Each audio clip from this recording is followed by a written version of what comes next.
What if I told you that a bad condition 10 new pence coin in your pocket could be worth millions of dollars?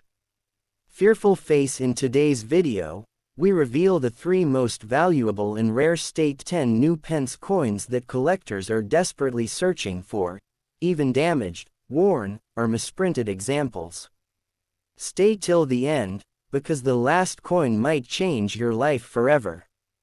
First up, the 10 new pence Elizabeth II 1968 coin is one of the most historically meaningful and educationally important coins in the entire history of modern British currency because it represents the very beginning of the United Kingdom's transition from the centuries-old pre-decimal monetary system to the modern decimal system, a transformation that affected every citizen, every business, and every financial calculation in the country. And this single coin played a critical role in helping the public adapt to that change long before decimal day officially arrived on the 15th of February 1971, because prior to decimalization Britain used a complex system where £1 was divided into 20 shillings and each shilling into 12 pence, making a total of 240 old pence per pound, which was confusing for calculations, pricing, education, and international trade, so the government decided to introduce new decimal coins gradually, and the 10 new pence coin was among the first and most important of these, issued in 1968 specifically to circulate alongside the old shilling since its value was exactly equal to 1 shilling, allowing people to use it without fear or confusion while slowly learning the new decimal terminology. And the obverse of the coin features the iconic right-facing portrait of Queen Elizabeth II designed by Arnold Machen, one of the most famous portrait artists in British numismatic history, showing the Queen wearing the Girls of Great Britain and Ireland tiara, a symbol of continuity, stability, and constitutional monarchy, surrounded by the Latin inscription, Elizabeth II DG Reg FD, which translates to, Elizabeth II, by the grace of God, Queen, Defender of the Faith, reflecting centuries of royal tradition and authority, while the reverse of the coin is deliberately simple and modern, displaying a large numeral, 10, with the words, New Pence, beneath it and the date, 1968, a design choice intended to make the new value instantly recognizable to the public during a time of national adjustment, and the coin was struck in cupro-nickel, an alloy of 75% copper and 25% nickel, chosen for its durability, resistance to corrosion, and suitability for long-term circulation, with a diameter of approximately 28.5 millimeters, a weight of about 11.31 grams, and a milled edge, dimensions that closely matched the old shilling so that people could identify it easily by feel as well as by sight. And millions of these coins were minted by the Royal Mint to ensure widespread availability across the country, which is why the coin is common today in circulated condition, yet despite its high mintage and modest market value, its historical importance far outweighs its monetary worth, because it symbolizes a moment when Britain chose modernization over tradition while still respecting its past. And during the years following its release the coin became a familiar object in everyday life as shops displayed dual prices, schools taught decimal arithmetic, newspapers printed conversion tables, and families discussed the changes at home, making the 1968 10 new pence coin not just money but a teaching tool and a symbol of progress. And for collectors today the coin holds special appeal as a transitional issue, especially in uncirculated or proof condition where the original luster, sharp details, and clean surfaces are preserved, and although circulated examples are usually worth little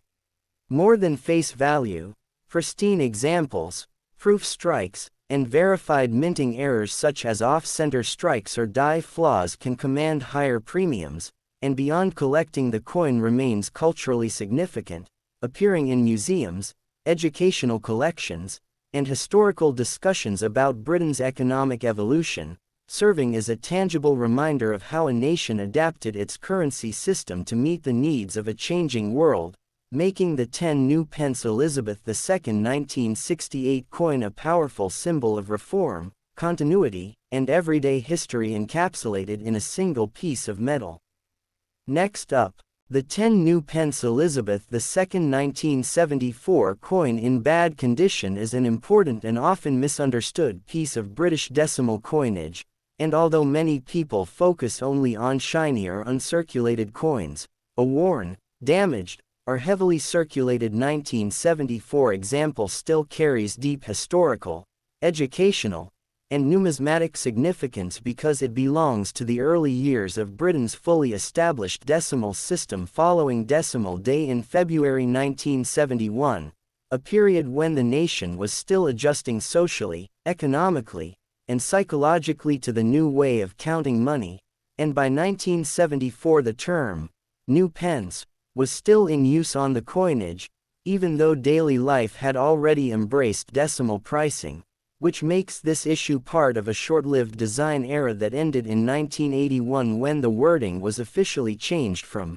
new pence to simply pence, and the obverse of the 1974 coin continues to display the classic Arnold Machen portrait of Queen Elizabeth II facing right, wearing the Girls of Great Britain and Ireland tiara, a portrait that symbolized stability during a decade marked by inflation, labor strikes, energy crises, and political change in the United Kingdom, with the traditional Latin inscription, Elizabeth II DG Reg FD, encircling the Queen's portrait, reaffirming the monarch's constitutional role even as the country faced economic uncertainty, while the reverse design remains clean and functional, showing the bold numeral, 10, the words, new pence, and the date, 1974, a minimalist style that prioritized clarity and usability over ornamentation, especially important during a time when coins were handled constantly in everyday transactions, and the coin was struck in cupro-nickel, composed of 75% copper and 25% nickel, chosen for durability and resistance to corrosion, with a diameter of approximately 28.5 millimeters, a weight of about 11.31 grams, and a milled edge, making it physically identical to earlier issues such as 1968 and 1969 so that the public would experience continuity and familiarity, and because millions of 10 new pence coins were minted in 1974 by the Royal Mint to meet the needs of a growing decimal economy, the coin is extremely common today, particularly in bad condition, where years of circulation have caused smoothened details, faded inscriptions, scratches, rim knocks, discoloration, and loss of original mint luster, all of which significantly reduce its market value for collectors. Yet these worn examples are powerful historical artifacts because their damage tells the story of real use in shops, markets, buses, pubs, and households during a challenging decade in British history. And while a 1974 10 new pence coin in bad condition is generally worth little more than its face value and has minimal collector premium, it still holds importance for beginner collectors, educational collections, and historical displays, especially when used to explain grading, wear patterns, and the impact of circulation on coin value. And in rare cases a badly worn coin may still be of interest if it shows unusual minting errors such as off-center strikes, clipped planchettes, or dramatic die cracks, though such examples must be professionally authenticated, and culturally the coin represents an era when money was heavily used as cash rather than digital transactions, making even damaged examples a reminder of daily life in 1970s Britain. So while the 10 new pence Elizabeth II 1974 coin in bad condition may not be financially valuable, it remains historically meaningful, symbolizing the maturity of the decimal system, the resilience of everyday currency, and the reality that most coins gain their true story not from perfection but from the countless hands and moments they pass through over time. Next up, the 10 new pence Elizabeth II 1969 coin in bad condition is a deeply significant yet often underestimated piece of British decimal coinage history, because it belongs to the crucial transitional era just before the United Kingdom officially adopted the decimal system on Decimal Day, the 15th of February 1971, and this coin played a vital role in preparing an entire nation for one of the biggest monetary changes in its history, as before decimalization Britain used the old pounds, shillings, and pence system that had existed for centuries and was widely regarded as complex and outdated, so the government introduced new decimal coins gradually, and the 10 new pence coin, first issued in 1968 and continued in 1969, was designed to circulate alongside the old shilling since its value was exactly equal to 1 shilling, which made it familiar and easy to accept for the public,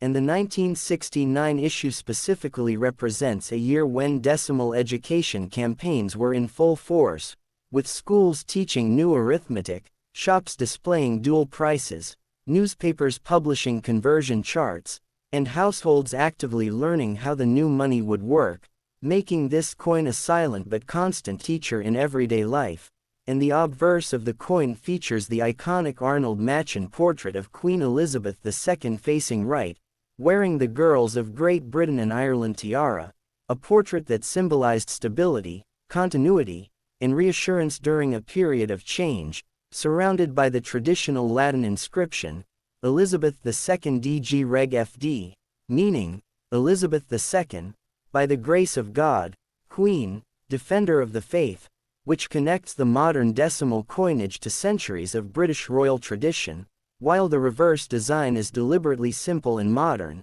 showing a large numeral, 10, the words, new pence, and the date, 1969, a clear and functional design intended to minimize confusion and maximize recognition as people adjusted to the new system, and the coin was struck in cupro-nickel, an alloy of 75% copper and 25% nickel, selected for its strength, durability, and resistance to corrosion, with a diameter of approximately 28.5 millimeters, a weight of about 11.31 grams, and a milled edge, dimensions chosen to closely match the old shilling so that the coin would feel familiar in the hand and be easily accepted in daily transactions, and because millions of these coins were minted by the Royal Mint to ensure sufficient supply during the transition, the 1969 10 new pence coin is extremely common today, especially in bad condition, where decades of heavy circulation have caused significant wear such as smoothened portraits,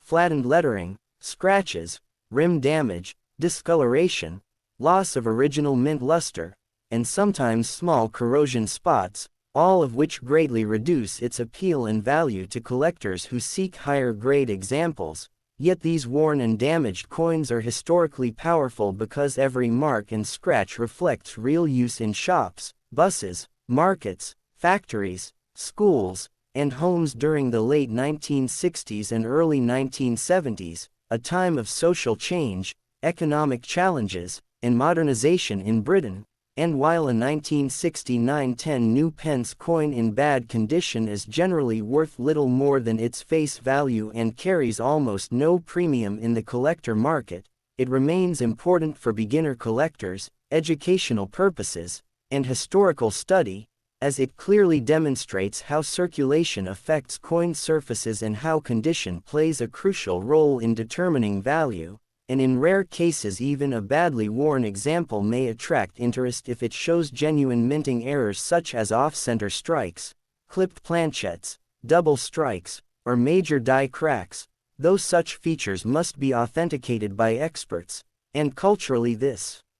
coin represents an era when physical cash dominated everyday life, long before digital payments became common, making even a damaged example a meaningful artifact of daily economic activity. So although the 10 new pence Elizabeth II 1969 coin in bad condition is not financially valuable, it is historically rich, symbolizing Britain's careful transition into the decimal age, the practical realities of everyday money, and the idea that the true story of a coin is often written not in its perfection but in the long journey it takes through countless hands over time. Next up,